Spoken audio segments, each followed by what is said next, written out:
Who are a few of the most idiotic criminals that actually exist? Let's start with number 8, Child Careless. Rosa, Riak and Kuol Deng, a mother and son duo from South Sudan, defrauded the Australian government of millions of dollars in a childcare scam. Riak and Deng established Hello Children Family Daycare in 2014 in their Melbourne home. It was the beginning of their operation to defraud Australia's Commonwealth Department of Education. Riak submitted false claims about their business's income. The claims were for children the mother and son team never cared for and for staff that lived abroad or in a different state. Whenever auditors planned to visit, the pair would shut down operations and open again under a new business name. Other carers worked with Riak and Deng to operate the scam, including Riak's daughter, RK Deng. They used the money for elaborate purchases, like a $165,000 Range Rover that Deng bought. The scam was bringing in so much money that Deng even asked his mom where he should store $80,000 in cash. Before investigators uncovered the operation, the scam was pulling in $880,000 every 2 weeks. In a 4-month time, their net profit from the false claims was $6.2 million. The legal repercussions of their actions didn't scare Riak and Deng either. Deng was heard bragging in an intercepted phone call that they were too intelligent for authorities to figure out their operation. They were obviously very intelligent, stealing millions and bragging over the phone. But Riak and her 2 children shouldn't have underestimated the government's ability to simply track their claims. Investigators discovered their scam and arrested the 3 family members. Riak and Deng were sentenced to 4 years in jail. RK Deng received an 18-month sentence. Number 7. Honey, I was kidnapped. Australian Paul Lera faked his own kidnapping so he could cheat on his girlfriend on New Year's Eve. He wanted to end the year with a bang. Lera left his home on New Year's Eve and told his girlfriend he would be meeting with a man in finance. Lots of financial stuff happening on New Year's Eve, you know. Soon after, she received a text from a lady of the night who claimed to have kidnapped her boyfriend. Frightened for her partner's life, the girlfriend contacted the police, because she probably wasn't told not to either. We're sorry, Dante. The subsequent investigation cost the police force and state government over $25,000 and 100 to 200 hours of work. In what's probably the laziest and weirdest ransom ever, the kidnapper told Lera's partner that she was holding him hostage over a $7,000 dirt bike. They said they would keep him overnight and wouldn't hurt him as long as he handed over the bike. Police officers spoke to witnesses and examined security camera footage, which captured Lera arriving with a woman to her home. He was carrying his phone and an overnight bag. Lera called his dad on New Year's Day to say he had been kidnapped the night before, but the kidnapper let him go and dropped him off at his car. It was one of those nice kidnappers who even offered to take Lera to breakfast, but he was still full from last night's Chinese. But investigators traced the call back to the cell tower near his lover's house. Subsequent video footage caught Lera and the woman leaving her home in the morning so he could return to his girlfriend. That morning, the police conducted a high-risk vehicle stop on Lera's white van, believing he was held hostage inside of it. Lera explained that the kidnappers put him into their car and drove him far away. Once at this undisclosed location, they made Lera wait for further instruction. However, investigators couldn't find a vehicle matching the kidnappers, probably because they weren't even bothering. They reviewed his phone records and confirmed he fabricated the kidnapping in an effort to spend the evening with his mistress. Lera's elaborate attempt to secretly cheat on his girlfriend backfired. He was arrested and charged with a false accusation and false representation that resulted in a police investigation. For him to pull all of that, his girlfriend must have been terrifying, like Megan or something. Number 6. FatherSon Bonding. In another strange fake kidnapping, father and son duo Sung Sub Kim and Gyu Tae staged a kidnapping to con family members and a church congregation into paying a $200,000 ransom. Family members received texts with pictures of a person tied up in the backseat of a car with a bag over their head and threatening messages about harming Sung. The fake kidnappers demanded $200,000 before they would let the father and son go. Sung turned up bound and beaten less than 24 hours later. The police investigated the kidnapping after receiving panic calls as the family and church congregation clearly weren't told by the kidnappers not to involve the police. Maybe Dante Green was right. Police interviewed Sung and examined his phone, where they extracted recordings of phone conversations he had with his father to plan the staged kidnapping. Sung and Gyu made the calls during the time their family members believed Sung had been kidnapped. After several more interviews, Gyu attempted to retract his statements as he was unhappy with the way law enforcement conducted the investigation, which was apparently competently. Investigators discovered uncovered booking details and security camera footage from a nearby motel where Sung stayed the night of the kidnapping rather than being held by the kidnappers as his family believed. The police described it as a sloppy and unsophisticated attempt to extract ransom money and stage a robbery. Officers arrested Sung and Kyu, but released Kyu on bail as they believed Sung was more likely responsible for the plan. Sung was already on bail for other serious offenses, including robbery and aggravated breaking and entering. Pastor Moses Han of the church the father and son attempted to deceive publicly stated it would be difficult for the church to forgive the men for their crimes, which kind of goes against the whole church and forgiveness thing, doesn't it? Number 5. All My Kids. British property director Rory McWhirter registered fake childbirths to claim almost $45,000 as part of a birth certificate fraud scam. McWhirter, who is the director of property firm Capital Residential Limited, concocted the scam with the help of his girlfriend. He posted fake job ads on Gumtree, a popular search website. Since in Scotland, all you need to register a birth is a doctor's letter, McWhirter just needed a way to access people's information. McWhirter duped job seekers into applying for jobs at a hotel. Once he had their information, he used it to apply for marriage certificates. Then he used them to falsely register births. McWhirter presented letters to registrars across Scotland, traveling to various offices to avoid raising suspicion. Claimed the letters were from doctors to confirm the children's birth. McWhirter also gave registrars phony marriage certificates of at least 10 separate people, claiming they were the parents. He acted as though he was the man named on the marriage certificate during these meetings, and he even told a registrar that he was having difficulty setting up a home birthing pool in his living room. So, how did he get caught? In May 2015, McWhirter registered 2 children's names at an office in Aberdeen. Even though he was there only a day before, McWhirter turned up the following day to buy a copy of a marriage certificate for Lockhart Brown, who he claimed was his brother. McWhirter told the registrar that his name was Luke Brown, but the registrar that had worked with him the day before. So she immediately recognized him and heard him provide a different name. When the office contacted the 4 names that McWhirter used as claimants, the people confirmed they never submitted the claims. The only commonality they had was applying for the same job on Gumtree. Since the ad required them to submit a resume and national insurance number, they unknowingly handed their information to a scammer. Investigators discovered an additional 14 claims for tax credits from people residing in other towns across Scotland. When he visited an Edinburgh registrar's office, he drove away in a BMW. The vehicle helped the police track him down to his Dundee home, and when they knocked on the door, McWhirter answered. He confessed to his crimes, saying that he fell into financial hardship and needed money. McWhirter also claimed that the Scottish registration system was easy to defraud as it was archaic. During a search of his home, authorities found approximately 50 birth certificates, a large number of bank cards, computer equipment, and documentation relating to falsely claiming benefits. McWhirter pleaded guilty to fraud and was released on bail. Those families should hit him up for child support. Number 4. Needing more green.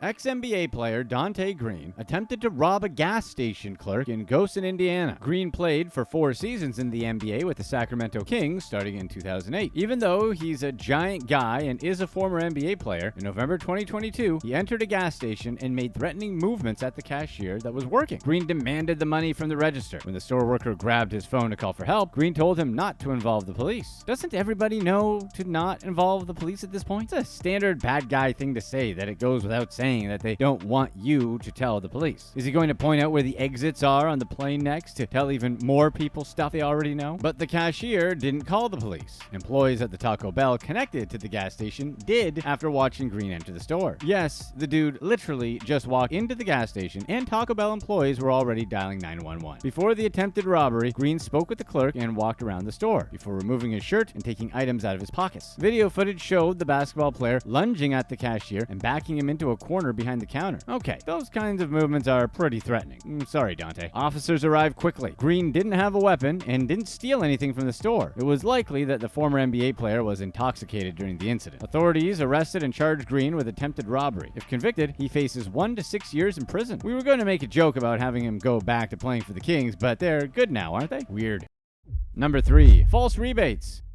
British businessman Vikshit Ramu swindled over $1 million in taxes. Ramu falsified invoices through his company, Ramu Associates UK Limited, where he claimed massive sums from HM Revenue and Customs, the UK's tax authority. The business purported that it provided care, home staff, accountancy, and foreign exchange services. In November 2016, he emailed the HMRC to say his business is in such a bad financial state that he may have to sell it. However, his bank account told a different story. In August 2016, he spent $22,800 on a Jaguar and $12,000 for Emirates flights to Dubai. In September 2016, he made more extravagant purchases, including $87,000 on a vehicle with Boss Motor Company and $11,000 on exchanging British pounds to Mauritian currency. Despite his claims that he had no funds, his social media was full of posts of him with his cars and luxurious trips to Mauritius, India, and China, which cost him $250,000. Although Ramu kept his car collection, which consisted of an Audi R8 4.2 Quattro, an Aston Martin Rapide, and an Audi Q7 at his home, he told his wife to play dumb if investigators asked about his expensive vehicles. Better stay on her good side, Vikshit. The couple broke up in 2018, and while Ramu was in Mauritius, his ex-wife suggested that he could be arrested when he returned to the UK. Ramu responded that as a fraudster, he knew how to handle himself. He did not. Actually, Ramu wasn't as good at covering his tracks as he thought. It was easy for investigators to simply check the validity of his VAT reclaim scam. So Ramu was arrested and charged with cheating the public revenue and 2 counts of converting criminal property. A jury cleared his wife of charges of laundering the scam's proceeds through her bank account. Ramu swindled a total of $2 million and was sentenced to 7 years in jail. He was ordered to pay back $520,000 or face an additional 30 months in prison. Doing the math, he'd be paying over $17,000 a month to live in prison if he took that deal. What would you do? Tell us in the comments. If you're loving this video about dumb crimes, be sure to stay tuned for our past release about criminals who basically snitched on themselves.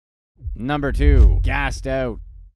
Menace Ketchum, a justice of the West Virginia Supreme Court of Appeals, committed fraud by improperly using a state fuel card. Just why? Why risk it all for just a few grand? Ketchum used state vehicles for 2 personal outings to an out-of-state golf club in Bristol, Virginia. During the trips, he used the state fuel card for gas, like a Bond villain or something. Additionally, Ketchum used a state car to commute from his home in Huntington, West Virginia to Charleston. We know you're seeing red. We are too. Can you believe he was using a state car for personal use? The blood boils at the thought. During some investigations into impeachable offenses committed by the state Supreme Court justices, such as misusing a state gas card, like that's the worst thing the state does, Ketchum threatened to fire Scott Harvey, the director of technology. If Harvey couldn't get the state treasurer's office to sign off on a plan to circumvent the state payment process, where people would pay a fee for online access to magistrate court documents, then that was going to be it for that director of technology. Using the court's fleet of vehicles for personal use also violated the Ethics Act. Ketchum resigned from office after being elected by the Supreme Court in 2008, taking the bench in 2009, and serving as Chief Justice in 2012 and 2016. During his sentencing for the fraud conviction, Ketchum apologized for what he did, like he should. Even the probation officer from the former justice's pre-sentencing report said Ketchum was the most remorseful defendant he had encountered in 18 years of the job. He was probably devastated at the thought of having used the state gas card like that, losing sleep and everything. U.S. District Judge John Copenhaver acknowledged Ketchum's regret and seemed to think that Ketchum's offense was far less significant than that of fellow former Justice Alan Lowry. Lowry had just been sentenced to 2 years in prison a month before Ketchum's trial by Copenhaver for charges including fraud and witness tampering. Lowry was probably way less sorry for it too. He was like, "Where is that witness? I want to tamper with them. Bring them to me now." Copenhaver also received much-needed letters on Ketchum's behalf to highlight the strong career he had before his conviction. After risking his reputation for a few $1,000s, Ketchum avoided prison time and received 3 years on probation as well as a $20,000 fine. Given the severity of his crime, those letters highlighting his character are probably what kept him out of the big house. Does anyone actually care about a judge abusing a gas card? The state probably spent more on his trial than he did on the gas and the use of the card. Number 1. A nose beer pregnancy. Sameka Mitchum pretended to be pregnant so she could smuggle 1,500 grams of, let's call it nose beers and not a baby. Deputies pulled over Mitchum and her boyfriend Anthony Miller as they drove along Interstate 85. The officers were performing a proactive patrol when they noticed that Mitchum was pregnant. However, when asked about the due date, Mitchum and Miller gave different answers because they're dumb. When Mitchum realized that their conflicting stories were a red flag for the officers, she took off running. As she attempted to escape, the nose beer fell from the fake rubber stomach she wore. The sheriff's office posted about the incident, showing an image of an officer posing with the fake pregnancy stomach, an I-85 sign, and the confiscated powder. Officers found 1,500 grams of the substance on the scene, raising concerns about the increase in overdoses in South Carolina, where the traffic stop took place. The sheriff's office arrested Miller and Mitchum, who obviously faced charges. And seriously, how did that not get discussed about their dopey baby's birthday? You know, that caused a huge fight later. Probably as big as if she was really pregnant. These guys just can't help but just rat themselves out. Let's get right into just how dumb criminals can get. Number 4, let's rap about crime. 213 Jug God is a Texan rapper whose real name is Ladacien Riley. As a rapper, Riley makes hardcore songs about jugging. You would think that obviously jugging would mean that Riley is into doing things with jugs, playing the jug, putting stuff in jugs, hanging out with juggalos, collecting roughly 213 jugs, maybe even the occasional juggling show. Stuff like that can easily bring in up-and-comer loads of street cred in the hip-hop community. Actually, the jug in his name stands for jugging, and jugging is a street slang that means following unsuspecting victims and robbing them. 213, Jug God, was so into jugging that he actually wrote a jugging song called Make It Home, with lyrics bragging about stealing from ATMs. Really, being a god of jugging, what else was our man Riley going to do in his downtime? Not jug? Of course not. The lyrics of Make It Home describe robbing ATMs in different states, having thousands of dollars in the car, and trying to make it home before the police catch up. A deep and meaningful song that anyone could relate to. Most who heard the song might believe that 213 Jug God was just making up a story for his song, but it was actually his plan. The only difference was 213 Jug God didn't make it home. He was 213 Jug Got. 213 Jug God wasn't alone in his robbing escapades. He had 3 other juggers with him. His jug gang of 4, which included a juggette, jugged an ATM technician at the Bank of America. The crew approached the technician from behind as he serviced the machine, like a true jugger would, and forced him to hand over all the money in the machine, or there would be violence. Once they got the cash, the gang took the money and fled. 213 Jug God probably thought all about making it home, just like his song. However, things didn't quite pan out like that for our ragtag crew of jugging misfits. One of their getaway vehicles had been rented through Hertz, which allowed police to easily track their vehicle. In no time at all, police discovered the vehicle at a motel in Dixon, Tennessee. When police arrived, they decided to stake it out to see what kind of jugging activity they might find. And they found plenty. Police saw the gang load a Jeep up with cash, which was presumably jugged from the ATM, and then the gang checking out. After checking out, the suspects took off in different vehicles, but the police weren't about to let these juggers make it home. So they pursued the vehicles and quickly apprehended the jug buddies. Once all the jug friends were arrested, police discovered that this wasn't exactly 213 Jug God's first jugging rodeo. He was actually just out of prison on bond for an evading arrest charge. Police also discovered 213 Jug God's music and learned that he'd been bragging about jugging ATMs in his lyrics, so good luck with that not guilty plea. To add insult to injury, police made sure to mock 213 Jug God's ability to actually make it home in a Facebook post. Hopefully, 213 Jug God's church that worships him, he is a god after all, weren't too offended. Number 3, NBA player insurance scam. Former NBA player Terrence Williams was a first-round NBA pick out of Louisville who spent 6 seasons in the NBA with the Brooklyn Nets, Houston Rockets, Sacramento Kings, and Boston Celtics. Despite making a decent amount of money in the NBA, Williams wanted more. What he got was an indictment for leading a group of around 18 people to defraud the NBA through phony medical and dental insurance claims. Williams had recruited doctors in California and Washington, sent them false insurance claims, and got paid thousands of dollars in what turned out to be as embarrassing as his jump shot. Williams recruited other NBA players by offering to provide them with false invoices that supported their own fraudulent claims. Williams got these invoices from the doctors he'd recruited and then had the players submit the fake claims to the NBA insurance plan. He also recruited non-medical professionals to copy the invoices made by medical offices. The FBI investigator said that these invoices were usually poorly done. They often had typos, had no letterhead, and often contained misspelled names. Despite the unsophisticated nature of the scheme, Williams earned about $300,000. Aside from creating fake invoices, Williams was a true Renaissance man that also dabbled in identity theft. He used an email account designed to impersonate an employee of the NBA health insurance plan to frighten a doctor who wanted to back out of the scheme. Williams threatened the doctor by saying to either pay a fine or he would tell the authorities about the false invoices and claims, allowing Williams to net over $346,000. Williams' scam couldn't carry on forever, though, since he'd made so many mistakes that his arrest was inevitable. The invoices submitted were obviously fake, and some of the participants in the crime had made obvious slip-ups, like billing the NBA from states the teams didn't visit. Even after the scheme went bust and Williams was caught, he still went about threatening witnesses. Williams texted threats to a witness and told them that they were talking too much and that horrible things could befall them if they continued speaking. In the end, Williams pled guilty to 1 count of conspiracy to commit healthcare and wire fraud. The crimes he was charged with carry a maximum term of about 20 years in prison. Williams was also charged with 1 count of aggravated identity theft, which carries a mandatory minimum sentence of 2 years in prison. As part of his guilty plea, he agreed to pay a restitution of $2.5 million to the plan and to forfeit roughly $650,000 to the U.S. government. Number 2. Buy high, sell low.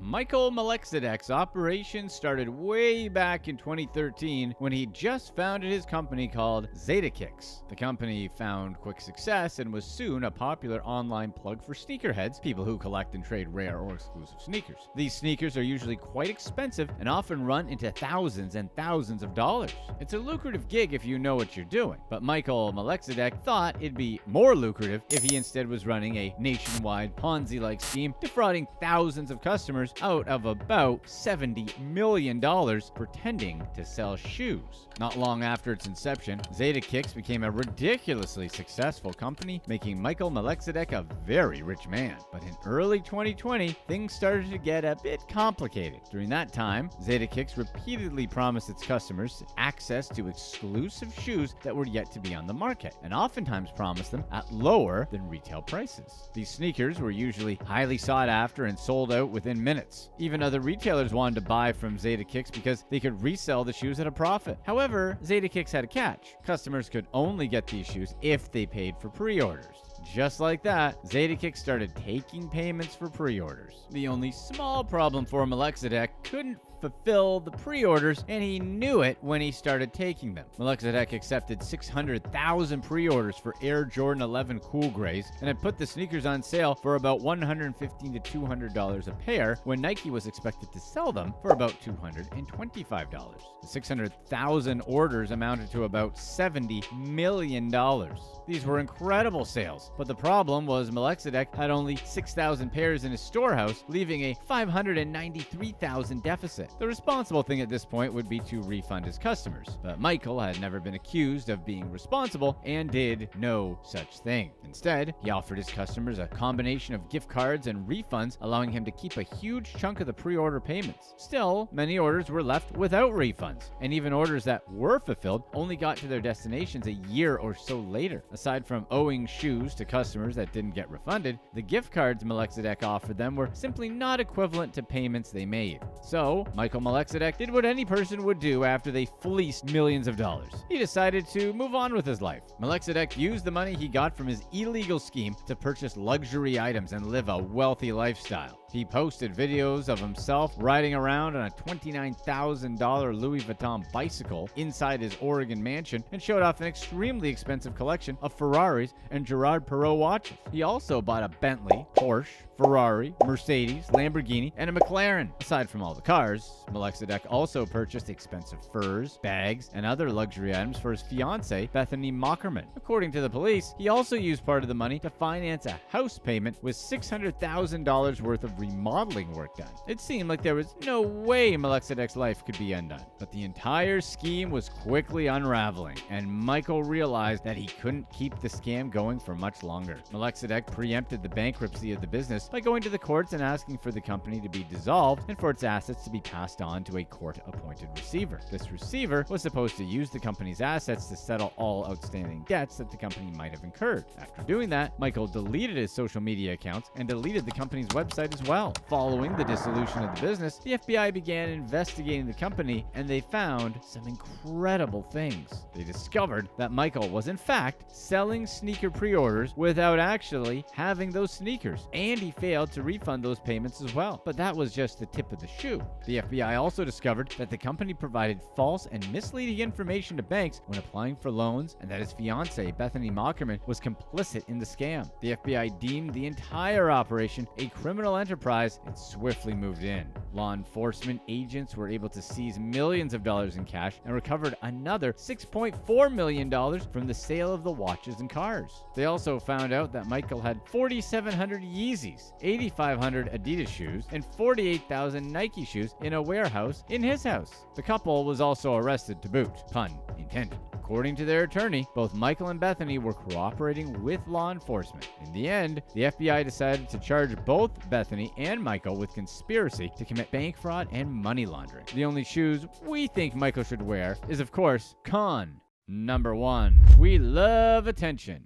Johnny Richardson and Micaiah Taylor conspired with a government worker to steal thousands of dollars meant to support individuals who lost their jobs due to the coronavirus pandemic. The government worker involved was Brandy Hawkins, and without her, the scam would have never gone through. Actually, Hawkins was the reason the couple was even caught in the first place. When police discovered the couple through Hawkins' social media, the couple had been showing off their new pandemic-funded lavish lifestyle on social media. In one post, Johnny Richardson bought a $130,000 Benz for Taylor's birthday, proclaiming he'd already bought her a big house and that for some reason she deserved a gratuitously expensive car purchased with stolen funds. Maybe he was mad at her? Like, happy birthday, here's a vehicle that will be used as evidence for your future incarceration. I posted it on social media to make it easier to find. Happy B-Day, love you, XOXO. The couple continued to flaunt their extravagant lifestyles, even though neither of them had enough money to be living so lavishly. In fact, one of Taylor's confusing pictures, she was in a bikini, soaking in a bathtub filled with milk water, surrounded by dead rose petals. She must think that the wealthy take baths in dirty water with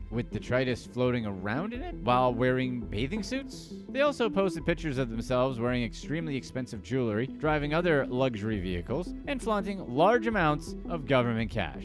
Police discovered Taylor and Richardson's social media brags when Hawkins was investigated for using her insider access to grant hundreds of thousands in fraudulent and unemployment claims. When the police discovered Hawkins' scam, they searched her home and discovered over $238,000 in cash, as well as receipts for Louis Vuitton merchandise and other high-end luxury items. Once police got access to Hawkins' phone records, they found incriminating conversations between her and other thieves. One of the phone numbers that Hawkins regularly texted was linked to one MDMH beauty bar. Officials looked at the page and discovered that it belonged to Taylor. Once the police found Taylor's Instagram page and saw how lavishly she and her boyfriend lived, they knew that something was up and decided to investigate. Upon further investigation, they discovered that Taylor, Richardson, and Hawkins regularly spoke about getting these fraudulent unemployment benefits and that they were all in cahoots. There was a lot of cahooting between the three. After going through Taylor and Richardson's Instagram accounts, the police decided that there was enough cause to arrest the couple. However, Richardson got word before he could be arrested and skedaddled out of town.